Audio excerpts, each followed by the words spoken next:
కాంగ్రెస్ గెలిచింది, బీఆర్ఎస్ ఓడిపోయింది. కానీ ఆ రోజు చెప్పిన మాటలు ఏంటి అంటే గెలవడానికి కాంగ్రెస్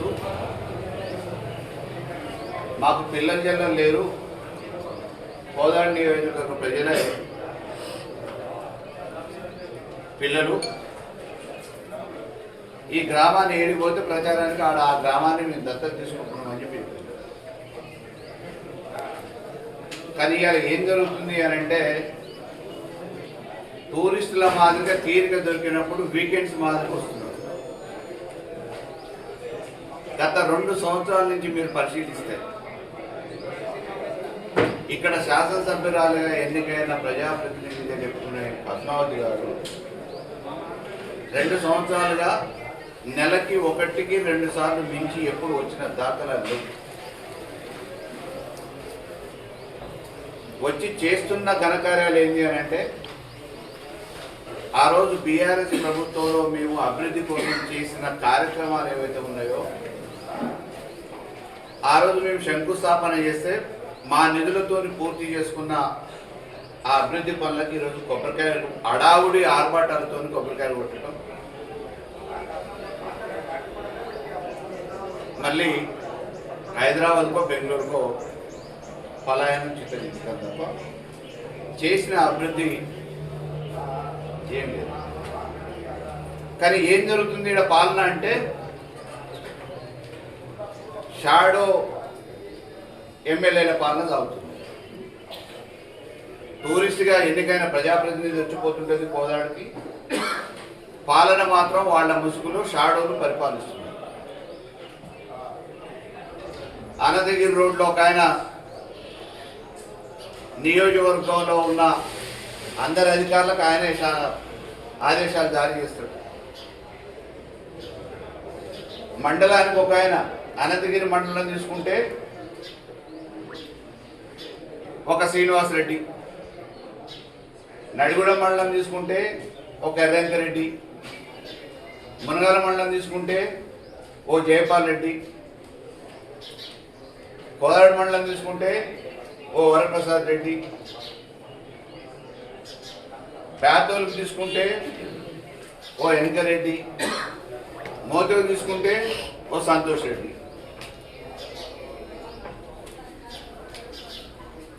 ఏం జరుగుతుంది అని అంటే ఓట్లు వేసిన ప్రజలు ఈరోజు ఏదైనా ఉత్తరమో పత్రమో అవసరమైతే హైదరాబాద్కి కిరాయి కారు కట్టుకొని వేలకు వేలు ఖర్చు పెట్టుకున్న తిరుపతి ఎంకన్నా దర్శన భాగ్యమైనా దొరుకుతుంది. కానీ ఈరోజు ఇక్కడ ఎన్నికైన ప్రజాప్రతినిధి దర్శనం మాత్రం దొరుకుతుంది.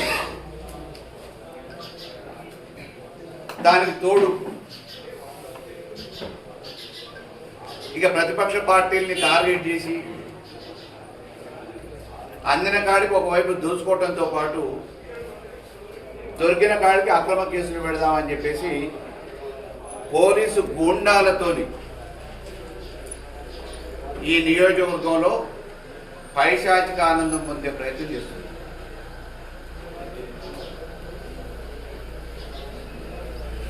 ఈ రాష్ట్రంలో ఒక దళిత బిడ్డని పొట్టన పెట్టుకుంది పోలీస్ డిపార్ట్మెంట్.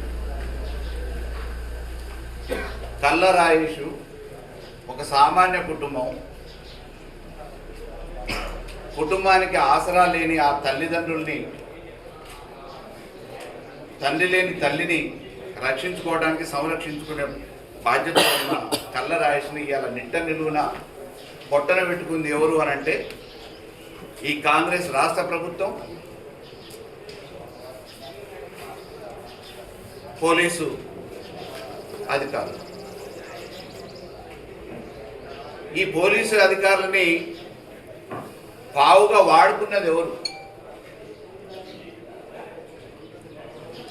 ఎందుకు ఈరోజు ఉపేక్ష పోలీసు అధికారుల మీద హత్య చేసిన ముద్దాయిల పేరు మీద తీసుకుపోయి చిత్రాంశాలు పెట్టి లాకప్లో 3rd డిగ్రీని ఉపయోగించి కనీసం కుటుంబ సభ్యులు వచ్చిన కలవనీయకుండా కప్పిపుచ్చుకునే ప్రయత్నంలో పనికిరాని వైద్యం చేయించి ఈరోజు పొట్టన పెట్టుకున్న పోలీసుల్ని ఎందుకు సస్పెండ్ చేయట్లేదు?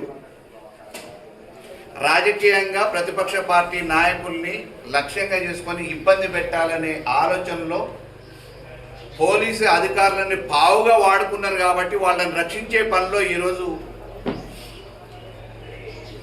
ఇక్కడ శాసనసభ్యురాలు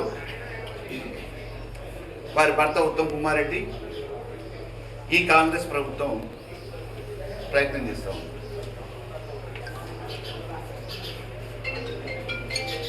దళిత సంఘాలే కాదు, ఈ రోజు నుంచి ప్రత్యక్షంగా వాళ్ళ మీద చర్యలు తీసుకునేంత వరకు బీఆర్ఎస్ ప్రత్యక్ష పోరాటానికి ఉద్యమానికి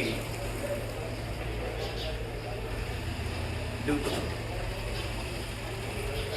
వీటన్నిటిని పరిశీలించిన శ్రీధర్ రెడ్డిని తీసుకుపోయి ప్రమోషన్ ఇచ్చి ఆదాయం ఉన్న పౌర సరఫరా శాఖలో అధికారిగా నియమించుకుంటారు.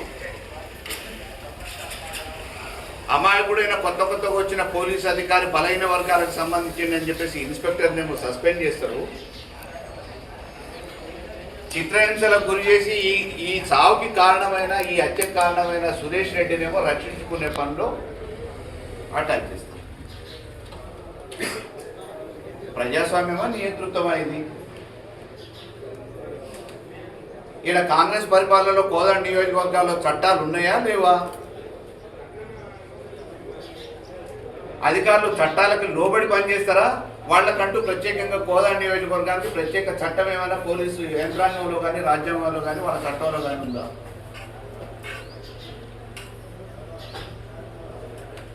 ఇక్కడ పట్టణంలో చేస్తున్న ఇన్స్పెక్టర్గా చెప్పుకోబడే ఒక గూండాన్ని తీసుకొచ్చి యూనిఫామ్ వేయించి పోలీసుని ఒకరిని చేపిస్తున్నారు. ఇతని నిర్వాహకం ఈయన సబ్ ఇన్స్పెక్టర్గా మొదలై ఈ రోజు వరకు ఎక్కడెక్కడ పోలీస్ స్టేషన్లలో పనిచేసిండో ఆ పోలీస్ స్టేషన్లలో ఎక్కడ చూసినా కానీ నేరాలు ఘోరాలు తప్ప ఇంకో చరిత్ర లేదు. ఎక్కడ చూసినా సస్పెండ్ అయినోడే. ఒక గూండాకి పోలీసు యూనిఫామ్ వేయించి ఈరోజు కోదాడు పట్టణంలో పోలీస్ స్టేషన్ని రాజకీయ పార్టీ కాంగ్రెస్ కార్యాలయంగా మార్చింది.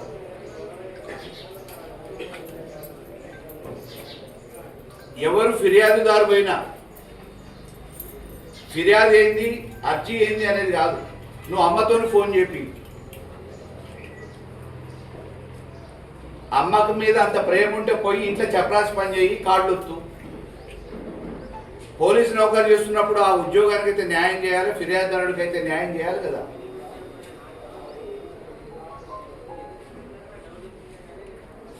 ఎవరో నాకు కూడా సిఫారసు చేస్తే ఈ గూండా గారిని తీసుకొచ్చిన నేను నా ఉత్తరంతోనే తీసుకొచ్చినప్పుడు నేను ఎమ్మెల్యేగా ఉన్నప్పుడు ఇదే స్టేషన్కి ఏం జరిగింది? నెల 2 నెలల్లోనే వేరు అనేక రకమైన ఇబ్బంది కార్యక్రమాలలో పాల్గొనడంతో పాటు ఆయన భాష ప్రవర్తన మానసిక స్థితి బాగాలేదని చెప్పేసి నేను అప్పుడున్న అధికారి ఐజీకి చెప్పేసి ఇక్కడి నుంచి ట్రాన్స్ఫర్ చేసి పంపించాను. ఆ 2 నెలలు కోదాడు అతలాకుతలమైంది, ప్రశాంతత దెబ్బతిన్నది. కానీ ఈరోజు ఆ గూండాని ఏరుకోరు ఎందుకు తెచ్చుకున్నారు ఇక్కడికి? ఎవరిని ఇబ్బంది పెట్టడానికి? రాజకీయంగా టూరిస్టులు ఇక్కడ ఉండరు కాబట్టి టూరిస్టుల ముసుగులో అధికారుల్ని కాకి గూండాలను ఉపయోగించుకొని ఇక్కడ ప్రతిపక్ష పార్టీల్ని అనగదొక్కటానికి కాకి బట్టలు ఇప్పించి గూండాలతో పనిచేపిస్తున్నారు. దీన్ని మేము ఎట్టి పరిస్థితుల్లో సహించం, ఖబర్దార్ అని చెప్తున్నాం.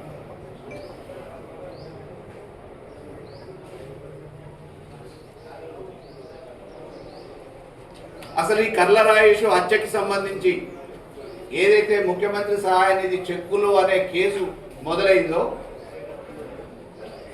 అది ఈ గూండా కాకి యూనిఫామ్లో ఉన్న శివశంకరు అతని స్వలాభం కోసం మచ్చిక చేసుకోవడానికి, రాజకీయంగా మమ్మల్ని ఇబ్బంది పెట్టడానికి, అధికార పార్టీ నాయకుల్ని ప్రసన్నం చేసుకోవడానికి మొదలుపెట్టిన ఈ కేసులో ఎంతోమందిని బలి చేయాలనే ప్రయత్నాలు జరిగినాయి.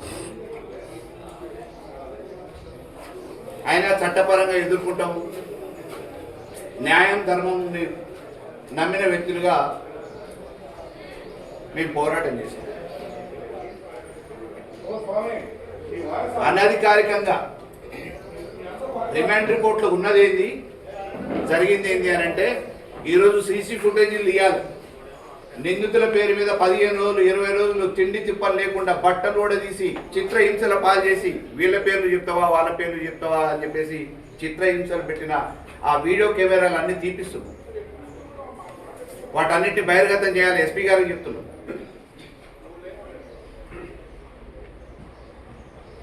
ఇదే ఇన్స్పెక్టర్ ఇసుక దందాకు పాల్పడితే ఆంధ్ర నుంచి ఈరోజు తెలంగాణలోకి వస్తున్న ఇసుక వ్యాపారం కోట్ల రూపాయలు ఎవరి కన్సైగలలో నడుస్తుంది అనంటే పట్టణ ఇన్స్పెక్టర్ ఇదే కాకి గూండా కన్సైగలలో నడిపిస్తున్నారు. ఈ పేరు మీద అనేక ప్రధాన పత్రికలలో పతాక శీర్షికన తాటికాయంత అక్షరాలతోని కోదాడలో జరుగుతున్న ఇసుక మాఫియా దందా గురించి వార్తలు వస్తే విచారణ చేపట్టిన పోలీసు ఉన్నతాధికారులు ఎవరిని బలి చేసిరు? ఒక చిన్న స్థాయి సామాన్య ఉద్యోగస్తుని బలి చేసిరు. ముడుపులు తీసుకొని దందా చేసే ఈ శివశంకర్ని ఎందుకు చట్టపరంగా చర్యలు తీసుకొని సస్పెండ్ చేయలేదు? ముడుపులు ఎక్కడి నుంచి ఎక్కడికి ఈయన వసూలు చేసిన ముడుపులు ఎక్కడి నుంచి ఎక్కడికి ముడుతున్నాయి?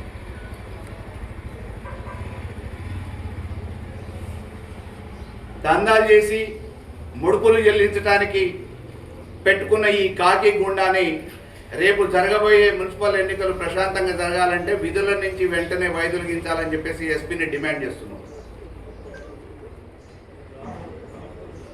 పోలీస్ స్టేషన్కి ఎవరు పోయినా నీ ఫిర్యాదు ఏంది నీదేంది అని మాట్లాడట్లే. ఈరోజు అమ్మతో ఫోన్ చేయించుకొని రా, నీ ఫిర్యాదుని పరిశీలిస్తా. అమ్మ దగ్గర ఉద్యోగం చేసుకునేది ఉంటే చపరాసు ఉద్యోగమో ఇంకో ఉద్యోగమో చేసుకో, ఎవడొద్దంటుండు. ఈడ చట్టాన్ని పరిరక్షించాల్సిన బాధ్యతలో ఉన్న ఒక అధికారిగా పనిచేయాలనుకుంటే ఒళ్ళు దగ్గర పెట్టుకొని చట్టాన్ని పరిరక్షించే పని చేస్తే బాగుంటుందని చెప్పేసి విస్తరిస్తున్నాం. ఇసుక దందాకు సంబంధించిన ఆ ఎంక్వైరీలో ఎందుకు ఉపేక్షించారు ఇన్స్పెక్టర్ని? ప్రత్యక్షంగా ఈరోజు వైన్ షాపుల దగ్గర ఒక్కొక్క షాప్ నుంచి 25,000 రూపాయలు చొప్పున నెలవారీగా వసూలు చేస్తున్న పైసలు ముడుపులు ఎవరికి ముడుతున్నాయి? అక్రమ వ్యాపారాలకి, ఇసుకకి, మట్టికి, మద్యానికి, మాఫియాకి, అక్రమ వ్యాపారాలకి నిలయమైన ఈ కోదాడులో అధికారుల పెత్తనాలతోని షాడో ఎమ్మెల్యేలతోని పెత్తనం కొనసాగిస్తున్న టూరిస్టు శాసనసభ్యురాలు మరి ఇప్పటికన్నా కళ్ళు తెరుస్తుందా లేదా అనేది ఒకసారి ప్రజలు ఆలోచించాలి. అధికారులు వెనువెంటనే ఇటువంటి దిగజారుడు వాళ్ళ లబ్ధి కోసం, ఉన్నత పదవుల కోసం రాజకీయ నాయకులకి కొమ్ము కాసి అండదండలు అందిస్తున్న అధికారుల మీద చర్య తీసుకోవాలని చెప్పేసి కోరుతున్నాం.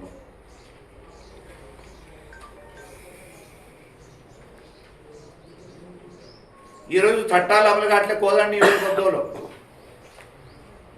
ఉత్తమ్ దంపతుల చట్టం అని ఏమైనా కొత్తగా వచ్చిందేమో తెలియదు మాకు. 2023లో నేను శాసనసభ్యుడిగా ఉన్నప్పుడు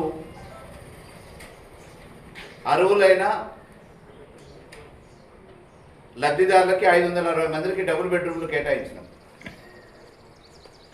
ఇవాళ ఉత్తమ్ కుమార్ రెడ్డి చీఫ్ గెస్ట్కి పోయినా, రేవంత్ రెడ్డి చీఫ్ గెస్ట్కి పోయినా, పద్మావతి గారు చీఫ్ గెస్ట్కి పోయినా, ఎవరు చీఫ్ గెస్ట్కి పోయినా ఆ కార్యక్రమాన్ని ఒక ప్రజాప్రతినిధిగా ప్రారంభం చేస్తాం. అదే క్రమంలో నేను కూడా ఆ లబ్ధిదారులకు ఆ రోజు ప్రారంభం చేసి అధికార లాంఛనాలతోని ఒక 5-10 మందికి పట్టాలు ఇచ్చినాను. ఆ తర్వాత పట్టాలిచ్చే పరంపరని కొనసాగించాల్సిన అధికారులు ఎందుకు మౌనం వహించారు? ఆ రోజు ఎందుకు అలసత్వం వహించారు? ఎవరు గాడిద పళ్ళు దొవ్వారు? ఈరోజు లబ్ధిదారులు ఎవరైతే ఉన్నారో వాళ్ళ ఇళ్లకు వాళ్ళు పోతే వాళ్ళని భయభ్రాంతులు చేయడానికి పట్టా లేదనే ఒక సాకుతోని ఈరోజు మహిళలని కూడా చూడకుండా జుట్టు పట్టుకొని కొట్టే దుస్థితి ఈ కోదాడు పట్టణంలో వచ్చింది. లబ్ధిదారులకు 2 సంవత్సరాలుగా మౌలిక సదుపాయాలు ఎందుకు కలుగజేయట్లే? అందులో అనర్హులు ఎవరైనా ఉంటే అనర్హుల తీసివేసే కార్యక్రమానికి సంబంధించి ఇంతవరకు నోటీసులు ఎందుకు జారీ చేయలే? ఈ ఆర్టీఓని కూడా నేనే తీసుకొచ్చిన. ఈ ఆర్డీఓ కూడా గతంలో మామూలుగా మంచివాడు అని చెప్పేసి వాళ్ళు వీళ్ళు చెప్తే తీసుకొని వచ్చినాం, ప్రక్రియను పూర్తి చేసినాం. కానీ ఈరోజు 2 సంవత్సరాలుగా మౌలిక సదుపాయాలు కలగజేయకుండా తిప్పి కొడితే 100 కోట్ల రూపాయలు మేము ఖర్చు పెడితే 50 లక్షల రూపాయలు ఖర్చు పెట్టి చేయాల్సిన దాన్ని చేయకుండా, లబ్ధిదారులకు ఇవ్వకుండా, ఇప్పటికే అనేక దఫాలుగా విడతలుగా వాడు పోయి ధర్నాలు చేసిన, వినతి పత్రాలు ఇచ్చిన, చెవిటోని ముందు శంఖం ఊదినట్టు అధికారులు నిర్లక్ష్యం చేస్తున్నారు, చెవిటోని ముందు మామూలుగా మాట్లాడినట్టు పోతున్నారు తప్ప ఆ లబ్ధిదారుల గురించి ఎందుకు మౌనం వహిస్తున్నారు? ఇవాళ గృహ నిర్మాణ శాఖ మంత్రిగా ఉత్తమ్ కుమార్ రెడ్డి ఉన్నప్పుడు హుజూర్నగర్ కాలువ పక్కన 15 సంవత్సరాల కిందనో 20 సంవత్సరాల కిందనో కట్టని ఇళ్ళకి కట్టినట్టు బిల్లులు ఎత్తుకున్నాడు. ఇలాంటి వరకు పూర్తి చేయలే. లక్ష్మీపురం కాలనీలో ఆయన గృహ నిర్మాణ శాఖగా ఉన్నప్పుడు ఉన్నదానికి 3 పట్టాలు ఎక్కువ చేసి బిల్లులు ఎత్తుకున్నారు. ఇవాళ బిల్లులు ఎత్తుకునే ఆస్కారం ఇందులో లేకపోవచ్చు. కానీ లబ్ధిదారులకు ఇవ్వటంలో ఎందుకు అలసత్వం వహిస్తున్నారు? అధికారులని పావుగా వాడుకొని రాజకీయ పంపకం ఎందుకు కట్టుకుంటున్నారు? రాజకీయ నాయకులకు అడుగులకు మడుగులెత్తి అధికారులు కూడా ఎందుకు వంతపాడుతున్నారు? లబ్ధిదారులను ఎందుకు ఇబ్బంది పెడుతున్నారు? ఇలా కట్టుకోవడానికి కిరాయి లేక, చేయటానికి పని దొరకక, శరీరం సహకరించక, మనిషి చచ్చిపోతే ఏడబెట్టాలో తెలియక అనేక అవస్థలు పడుతున్న వాళ్ళని కనీసం కనికరం లేకుండా మీరు సదుపాయాలు కలుగజేయాల్సింది పోయిన లబ్ధిదారులని పూజ చేసుకుంటుంటే సాయంత్రం పూట విచ్చల విడిగా చుట్టుపట్టుకొని కొట్టే అధికారం మీకు ఎవరిచ్చింది?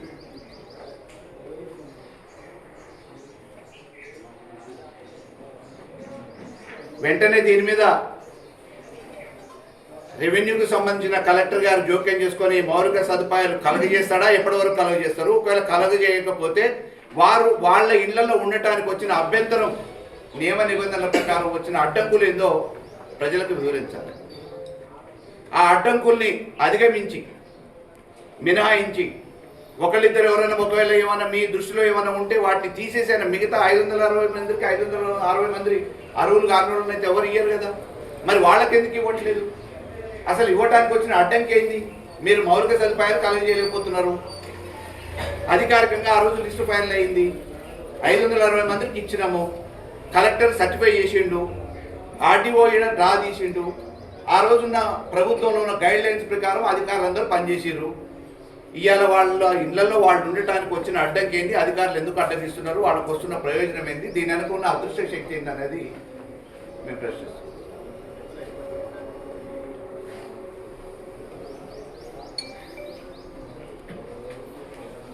గ్రీన్ ట్రిబ్యునల్ 372 మందికి నోటీసులు వచ్చినాయి.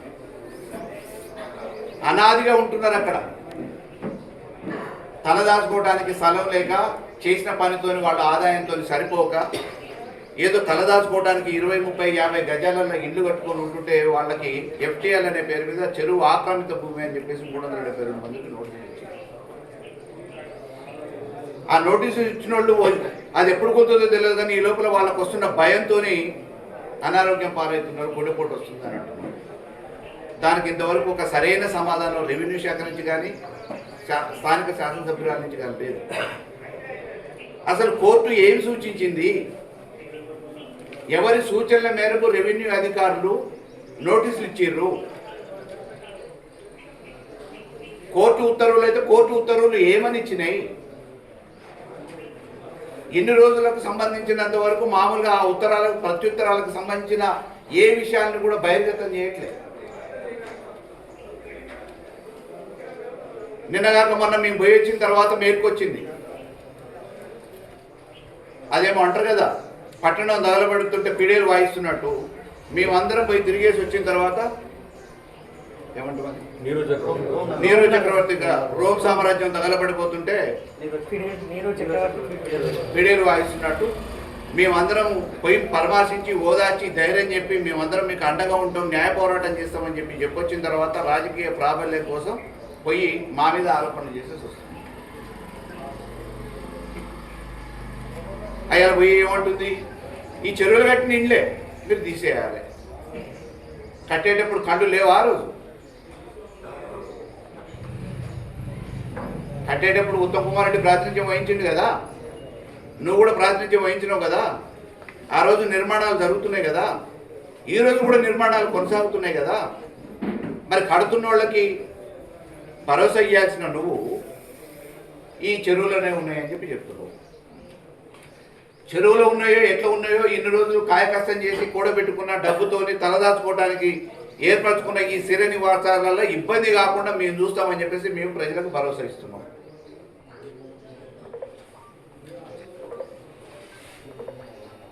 ఎవరు ఇందులో దోషులు, ఎవరు నిర్దోషులు?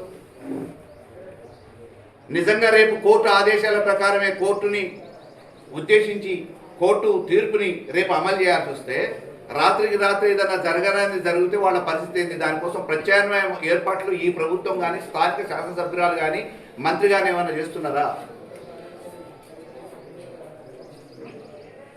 కోర్టు ఉత్తర్వులని అంత ఈజీగా నిర్లక్ష్యం చేసే పరిస్థితి లేదు. జగన్ ఒక ప్రభుత్వం అయి ఉండి 1000 కోట్ల రూపాయలు ఖర్చు పెట్టి రాయలసీమ ఎత్తిపోతల పథకం కొనసాగిస్తుంటే ఒక సామాన్య కార్యకర్త శ్రీనివాస్ అనేట ఆయన మహబూబ్నగర్ జిల్లాకు సంబంధించిన ఆయన గ్రీన్ ట్రిబ్యునల్లో పిటిషన్ ఇస్తే స్టే చేసింది, ఆపింది. ఒక ప్రభుత్వంతో కూడా ఈరోజు ఆ పనులని చేయలేకపోతున్నారు.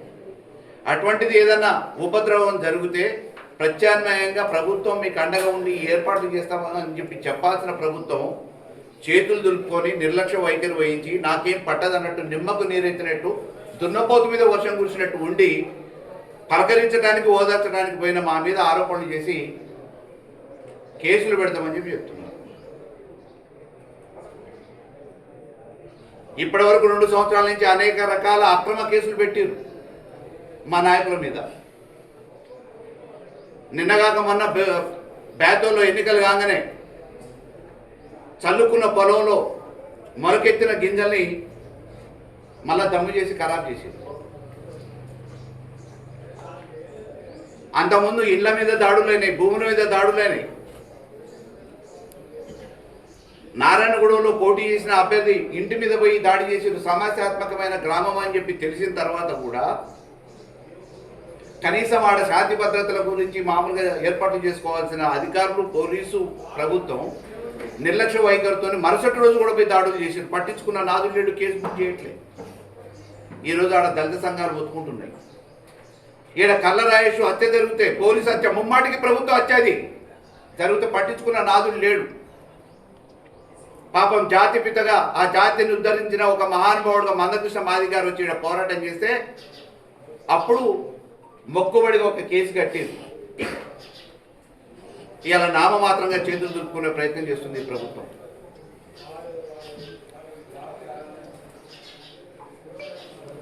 వరుసగా ఎక్కడ చూసినా నిన్న కాకుండా కొండాపురంలో చిలుకూరు మండలంలో గద్దెని దిమ్మని కూలగొట్టి అధికారులు తొత్తులుగా మారారు.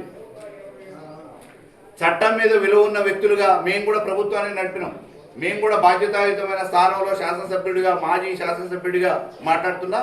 ఒక శాసనసభ్యుడిగా నేను చట్టసభలలో పనిచేసిన, మాకు కూడా చట్టాలు తెలుసు, ప్రభుత్వాలు నడపడం తెలుసు, ప్రభుత్వం మేము కూడా నడిపినాం. అయ్యాల ఇటువంటి కక్ష కార్పణ్యాలతో కోదాడు నియోజకవర్గంలో ఏం చేయలే. మేము ఒకవేళ చెయ్యాలనుకుంటే పరిస్థితి వేరే విధంగా ఉండేది. పోలీస్ స్టేషన్లో మొత్తం వెరిఫై చేయండి. మీ కేసులు, ఇటువంటి అక్రమ కేసులు ఎక్కడ కానియలేదు.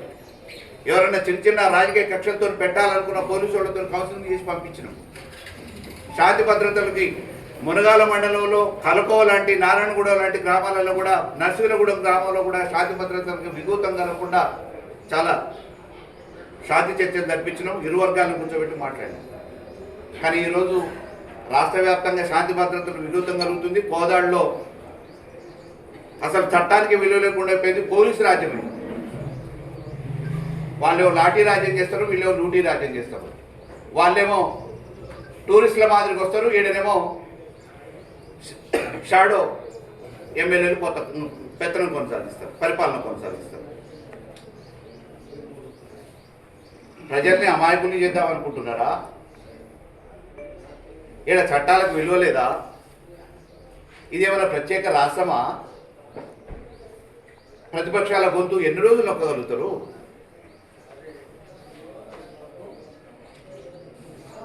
అభివృద్ధి అనేది శూన్యం. మున్సిపాలిటీలో లైట్ లేకుండా మేము సెంట్రల్ లైటింగ్ వేసినాం. కోదాడు పట్టణంలో సెంట్రల్ లైటింగ్ పట్టణ అభివృద్ధి కోసం గత ప్రభుత్వం బీఆర్ఎస్ ప్రభుత్వంలో చేసిన సెంట్రల్ లైటింగ్ కోట్ల రూపాయలు పెట్టి మేము డెవలప్ చేస్తే వరదలు వస్తే ఆ వరద నీటిని ఎటు పంపించాలో తెలియక అవగాహన రాహిత్యంతో అనుభవం లేని అధికారులు అనుభవం లేని పరిపాలకులు ఉండి ఏం చేసారు, డివైడర్లను తెంపేసి రేడు కాడికి. డివైడర్లను తెంపేసినప్పుడు కరెంటు వైర్లు దిగిపోయినాయి. ఇంతవరకు ఆ కరెంటు వైర్లను పునరుద్ధరించింది లేదు, లైట్లకు బల్బులు వేసింది లేదు, ప్రజలకు ఇబ్బందులు తొలగించింది లేదు. వేసినామని చెప్పి 1 కోటి రూపాయలు మున్సిపల్ తీర్మానం లేకుండా అవినీతి కుంభకోణం జరిగింది కోదాడులో.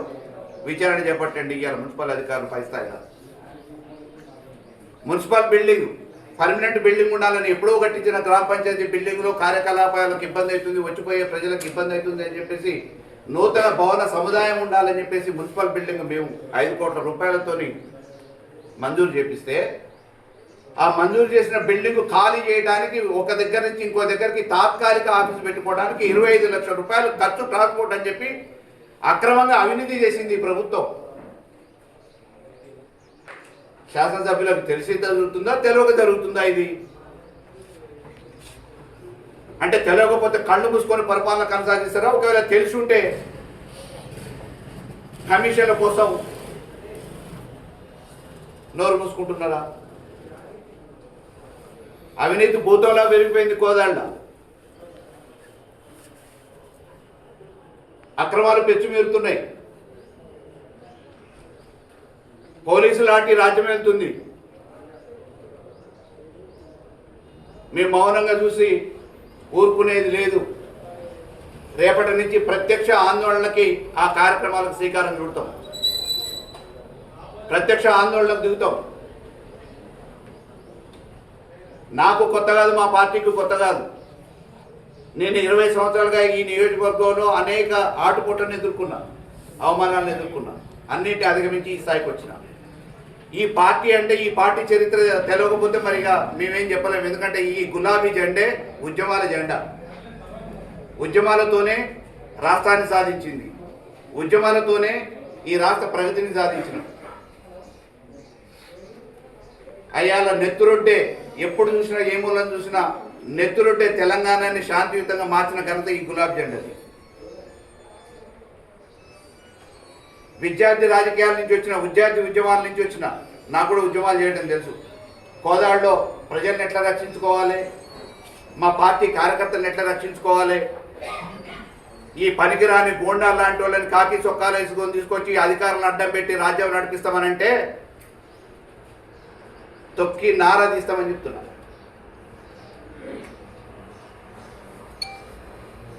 రేపు భవిష్యత్తులో జరగబోయే ఏ ఎన్నికైనా సజావుగా సాగాలంటే పక్షపాతంగా వ్యవహరిస్తూ పార్టీకి కొమ్ము కాస్తూ పోలీస్ స్టేషన్ ఈరోజు పార్టీ కార్యాలయంగా మార్చిన పట్టణ ఇన్స్పెక్టర్ని వెంటనే బదిలీ చేసి ఇక్కడి నుంచి పంపించకపోతే వెంటనే ఉద్యమానికి మేము కూడా శ్రీకారం చుడతాం. జరిగేదానికి దేనికైనా కానీ బాధ్యత ప్రభుత్వమే వహించాల్సి వస్తుంది, ఉన్నతాధికారులు వహించాల్సి వస్తుంది. లాఠీ దెబ్బలకో సావుల కోసం వెనుకపోయే పార్టీ మాది కాదు, అటువంటి వ్యక్తులం మేము కాదు. అధికారులు ఒళ్ళు దగ్గర పెట్టుకొని పనిచేయాలని చెప్పి కోరుతున్నా. డబుల్ బెడ్రూమ్లకు వెంటనే ముహూర్తం నిర్ణయించాలి. కలెక్టర్ ఎప్పటి వరకు ఈ మౌలిక సదుపాయాలు కలగజేస్తాడు? మౌలిక సదుపాయాలు కలగజేయలేని చేతగాని దద్దమ్మ ప్రభుత్వం ఇదైతే డబ్బులు లేవనంటే వాళ్ళ ఇళ్లలో వాళ్ళు ఉండని మీకేం అభ్యంతరం? కరెంటు లేక నీళ్లు లేక ఇబ్బంది పడితే పడతారేమో. ఇలా కిరాయిలు కట్టేది తప్పుతుంది కదా. కిరాయిలు కట్టుకుంటే అవసరం పడుతుంది. ఈ సామాన్యులకు 2 సంవత్సరాలుగా కాలయాపన చేసి ఇంకా దాన్ని శిథిలావకు తీసుకొచ్చి ఎందుకు వృధాగా చేస్తున్నారు?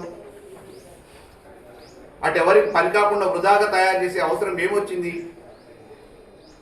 ఇవాళ మీకు ఈ నియోజకవర్గంలో అభివృద్ధి గురించి అవసరం లేదు, పరిశుభ్రత గురించి అవసరం లేదు. అయ్యాల గ్రామ పంచాయతీగా ఉన్న ఈ కోదాడిని అప్గ్రేడ్ చేసి మున్సిపాలిటీ చేసిన తర్వాత సిబ్బంది పెరగలేదు.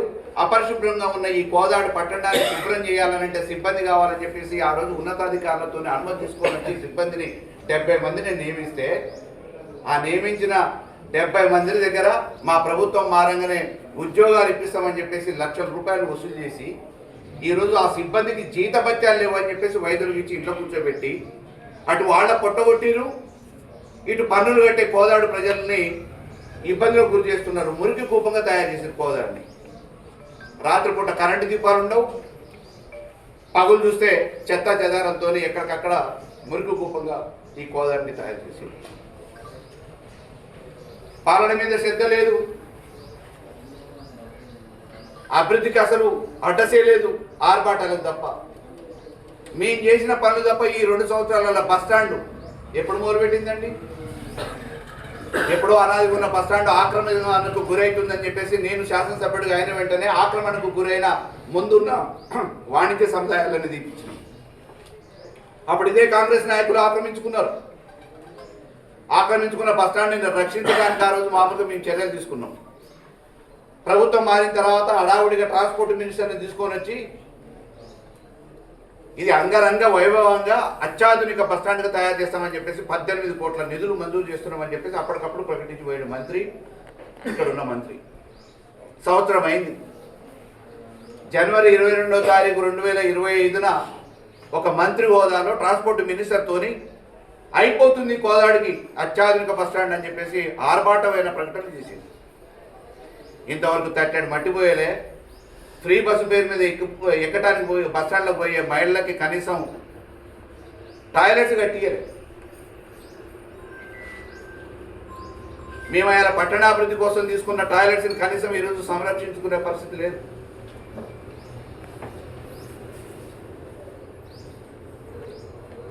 రెండు 2018 తర్వాత ఇవాళ కోదాడ పట్టణంలో ఏ మూలన ఏ బజార్న ఎక్కడ చూసినా కానీ వేసిన రోడ్లు బీఆర్ఎస్ ప్రభుత్వంలో వేసింది. నేను శాసనసభ్యుడిగా ఉన్నప్పుడు వేసిన డ్రైనేజ్ వ్యవస్థను మార్చినాం. ఇవాళ తమ్మర్లో అంత ఊరు పుట్టి ఇన్ని రోజులైనా కనీసం ఒక శ్మశాన వాటిక లేదు. అంత పెద్ద గ్రామానికి తమ్మర్లో ఒక శ్మశాన వాటికను తీసుకొచ్చినాం. కోదాడు పట్టణ వాసులకు అనంతగిరిలో ఉన్నదాన్ని మోడరేట్ చేయడంతో పాటు బాలాజీనగర్లో అత్యాధునిక సౌకర్యాలతో ఒక శ్మశాన వాటికను నిర్మించినాం. పట్టణానికి 4 వైపులా విద్యుత్ దీపాల అలంకరణ ఉండేటట్టు నైట్ ఎక్కడ చూసినా ఎప్పుడు చూసినా కానీ విద్యుత్ దీపాలతోని కలకల్లాడే విధంగా తయారు చేసినాం. ఇవాళ పట్టణంలో వాకర్స్ పొద్దుపూట వాకింగ్కి పోవాలని అంటే ఆ చెట్ల పొదలు కంప వచ్చి ఎప్పుడు ఏడగొట్టుకుంటుందో అని చెప్పేసి భయాందోళన మధ్యన ఈ మధ్యన నేను చూసిన పేపర్ ధర్నా చేసి నిత్యం మద్యం మీద, మద్యం మాఫియా మీద, ఇసుక మాఫియా మీద, గంజాయి మీద, ఇసుక మీద, మట్టి మీద, అక్రమ వ్యాపారాల మీద వార్తాపత్రికలలో పతాక శీర్షికన తాటికాయంత అక్షరాలతో వస్తున్నాయి వార్తలు. ఎందుకు పట్టించుకోవట్లే అధికారులు? ఎందుకు ప్రజాప్రతినిధులకు పట్టట్లే? వాళ్ళకు నిజాయితీ పనులైతే, సత్యహరిచంద్రులైతే, శ్రీరామచంద్రులైతే చెయ్యని వాటికి నా మీద అనేక రకమైన అబండాలు వేసిరు కదా, ఆరోపణలు చేసిరు కదా. ఇవాళ తాబేదారులుగా ఎవరో భజన పనులు మామూలుగా మేము సమాధానం చెప్తామనటం కాదు. నిజాయితీ ఉంటే ఉత్తమ్ కుమార్ రెడ్డి, పద్మావతి వచ్చి ఏ చౌరస్తాల చర్చ పెట్టినా అభివృద్ధి ఎవరు హయాంలో జరిగింది, అవినీతి ఎవరి హయాంలో జరిగింది అనేది చర్చ పెడదాం. నేను సిద్ధం. ఈ కోదాడు నియోజకవర్గాన్ని, కోదాడు పట్టణాన్ని లిఫ్ట్ల పేరు మీద మోసం చేసింది ఎవరు? శాంతినగర్ ఉత్తమ్ పద్మావతి పేరు మీద లిఫ్ట్లో రాత్రికి 5 కోట్ల నుంచి రాత్రికి 50 కోట్లు ఎట్లా పెరిగిపోయింది ఎస్టిమేషన్. ఆయన శాసనసభ్యుడిగా మోత మండలంలో కనీసం తాగడానికి మంచినీళ్ళు ఇయ్యని ఆ నాయకుడు ఈరోజు మేము ఎస్ఆర్ఎస్పి నీళ్ళు ఇస్తే పంటలు పండుతుంటే బూళ్ళు సద్దం చేసి, రాళ్ళు రప్పులు సద్దం చేసి వేల ఎకరాలలో పంట సాగు చేసుకుంటుంటే ఇవాళ ఆయనకు లిఫ్ట్ గుర్తొచ్చింది. ఎక్కడ విజయవంతమైందంటే ఆయన వేసిన లిఫ్టు? మాదారం మంచినీళ్ళ కోసం పెట్టిన లిఫ్ట్ ఏమైంది? కోదాడు మంచినీళ్ళ కోసం పెట్టిన సింగారం లిఫ్ట్ ఏమైంది? శాంతినగర్ ఉత్తమ్ పద్మావతి పేరు మీద పెట్టిన లిఫ్ట్ ఏమైంది? వేసిన లిఫ్టే పనిచేయకపోతే మళ్ళీ దానికి రీడిజైనింగ్ల పేరు మీద కొత్త కొత్త పథకాలతోని డిజైన్లు చేసుకొని కోట్ల రూపాయల ప్రభుత్వ ధనాన్ని, ఖజానాన్ని కొల్లగొట్టడానికి నీటిపారుదల శాఖ మంత్రిగా వ్యవహరిస్తున్న ఉత్తమ్ కుమార్ రెడ్డి లిఫ్ట్ల పేరు మీద మోసం జరుగుతుంది. మరొక మోసం మోతలే జరుగుతుంది. అయ్యాల తాగునీళ్ళు ఇవ్వడానికి చేతగాలే మోతల. వ్యవసాయ పంటల గురించి అడిగితే పట్టించుకున్న నాదుడు లేడు. మేము ఎస్ఆర్ఎస్పి నుంచి నీళ్లు తీసుకొచ్చిన తర్వాత ఇవాళ లిఫ్ట్ తీసుకొస్తా అని చెప్పారంటుంటూ దాని పేరు మీద మరొక మోసానికి తరలిస్తున్నాడు. మేమేం రైతులకు వ్యతిరేకం కాదు. మేమున్న హయాంలో రైతులకి ఒకప్పుడు నీళ్లు ఎప్పుడు ఇస్తారయ్యా అని చెప్పి మమ్మల్ని అడుగుతుండే. కానీ మేము నీళ్ళు ఇచ్చిన దానికి ఊటలు పడుతున్నాయి, బంద్ చేపిది అని చెప్పేసి మా దగ్గరికి రైతులు వచ్చి అడిగిన సందర్భాలు ఉన్నాయి. అదే ఈ కాంగ్రెస్ హయాంలో మొన్న 2 సంవత్సరాలలో మోత మండలంలో అనేక వందల ఎకరాలలో పంట పొలాలు వెళ్ళిపోయినాయి. పట్టించుకున్న నాదుడు లేడు. ఎస్ఆర్ఎస్పి కాలం గురించి పట్టింపే లేదు. ఎండిపోయిన పొలాల గురించి పట్టించుకోలేదు. మేము ధర్నాలు చేసే కనపారం కాడికి పోయి అవహేళన చేసి పంట పొలాలకి నీళ్ళు అందక రైతులు వచ్చి ఒకసారి పరిశీలించండి, అధికార నాయకులు మమ్మల్ని ఎవరు పట్టించుకునే దిక్కుముక్కు లేదు, మీరైనా వస్తే కదలికి వస్తుందేమో అధికారులల్లా అని చెప్పేసి రైతులు మాకు ఫోన్ చేసి సంప్రదిస్తే మేము మా పార్టీ నాయకత్వం గ్రామాలలో పొలాలలో పోయేసి రైతుల్ని పరామర్శించి నీళ్ల కోసం మేము అధికారులని డిమాండ్ చేస్తుంటే అవహేళన చేసే మాట మాట్లాడారు. నిజం కాదా? ఈ కోదాడ నియోజకవర్గంలో మీ అధికారంలోకి వచ్చిన తర్వాత ఈ 2 సంవత్సరాల కాలంలో వేసవి పంటలు ఎండిపోలేదా? ఏ సమస్యను పరిష్కరించారు? ఓట్ల రాజకీయం తప్ప. ఈరోజు మళ్ళీ ఏదో మాట్లాడారు కాబట్టి మీరు కౌంటర్ పెట్టరు అని చెప్పేసి మామూలుగా హైదరాబాద్ నుంచో బెంగళూరు నుంచో ఫోన్లు వస్తాయి. ఎవరో స్థాయి లేనోడు, తలమాసినోడు ఏదో చెప్తే నేను సమాధానం చెప్పా. నిజంగా చెప్పడానికి సిద్ధబుద్ధి ఉంది సరైన వాళ్ళని, అభివృద్ధి చేసిన వాళ్ళని, చేసినామని చెప్పిన వాళ్ళని చర్చకు వస్తే ఏ చివరసాలనైనా ఏ టైంలోనైనా మీడియా సమావేశంలో అధికారుల సమక్షంలో అందరి ముందు చర్చ పెడదాం. కోదాడు ఏ రోడ్డు ఎవరు వేసారు, కోదాడు పట్టణం తిరుక్కుంటూ చూద్దాం. డ్రైనేజ్ ఎవరు చేసారు, పట్టణాన్ని ఎవరు అభివృద్ధి చేసారు, శ్మశాన వాటికలు ఎప్పుడు వచ్చినాయి, లైట్లు ఎప్పుడు వచ్చినాయి, రోడ్లు ఎప్పుడు వచ్చినాయి, మరామతులు ఎప్పుడు వచ్చినాయి, కోదాడు పట్టణం ఈరోజు ప్రకృతి వనాలు మేము పెట్టినప్పుడు ఎట్లున్నాయి, ఈరోజు అనాథలుగా చెట్లను వదిలేసారు, పిల్లలు వదిలేసారు, మనుషులను వదిలేసారు, ఓటర్లు వదిలేసారు. కోదాడిని అనాథం చేస్తున్నారు.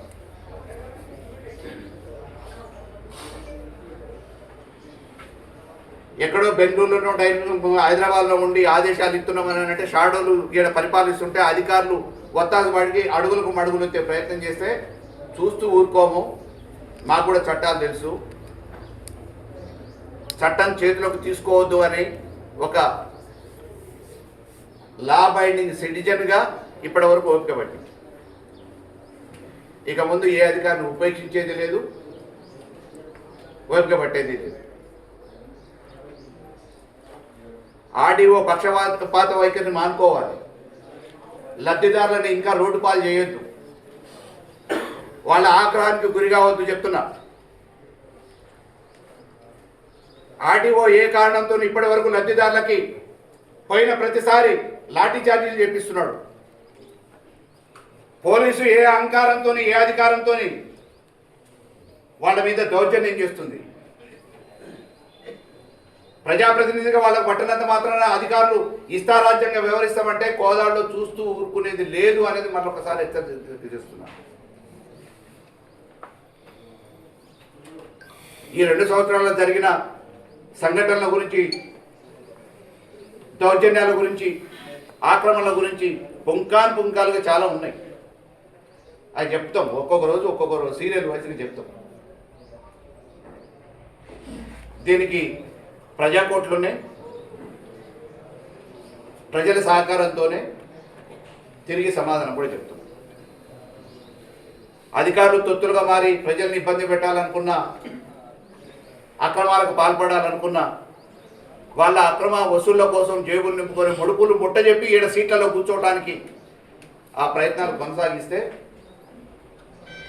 మీరు ఈడ భద్రంగా అడిగేటోడు లేడు, మనం జేబులు నింపుకోవచ్చు, అక్రమంగా ఎవరినైనా బాధితుల పేరు మీద వసూలు చేయొచ్చు, మన జేబులు నిండుతున్నాయి కదా, నెలవారీగా పైవాళ్ళకు ముట్ట చెప్పి మా రాజ్యం మేము నడిపిస్తామని చెప్పారంటే మేము కూడా దానికి తగిన సమాధానం చెప్పడానికి సిద్ధంగా ఉన్నాం. మూల్యం కూడా చెల్లించుకోవాల్సి వస్తుందని చెప్పి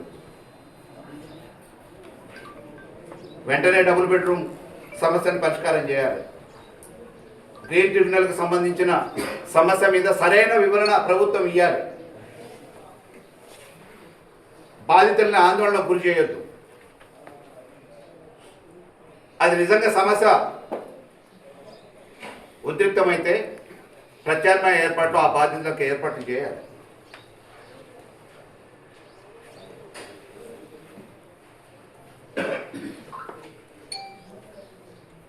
మద్యం మాఫియాని అరికడతారా, లేకపోతే ఇంకా ప్రోత్సహించడానికి నెలవారీగా మామూలు వసూలు చేసుకుంటున్నారా? ఇవన్నీ మా దగ్గర చిట్టా ఉంది.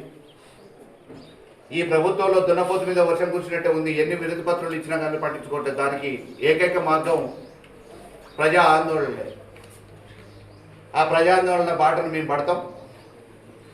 మరి రోజుకో రకమైన నిరసనలు, ధర్నాలు, ఉద్యమాలు చేసే పరిస్థితి రాకుండా అధికారులు చొరవ తీసుకుంటా, ఉన్నతాధికారులు, వీళ్ళ మీద మాకు నమ్మకం లేదు. రేపు ఎన్నికల మీద కూడా, ఇక్కడ నిర్వహించే ఎన్నికల మీద కూడా, రేపు మీరు చేయబోయే కట్టుదిట్టమైన చర్యల భద్రతా విషయంలో మాకు అనేక రకమైన అనుమానాలు ఉన్నాయి. ఇదే పోలీసు యంత్రాంగంతో, కాకి గూండాతో ఇక్కడ ఎన్నికలు నిర్వహించాలనుకుంటే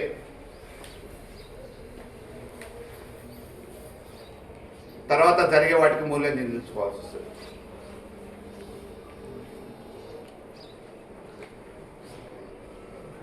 కేసులకేం భయపడం, జైలుకేం భయపడం, అన్నిటికీ సిద్ధమయ్యే చెప్తున్నా. చట్టాన్ని గౌరవించే వ్యక్తిగా చట్టాన్ని గౌరవించమంటున్నాం. నియమ నిబంధనలకి లోబడి అధికారులను పనిచేయమంటున్నాం.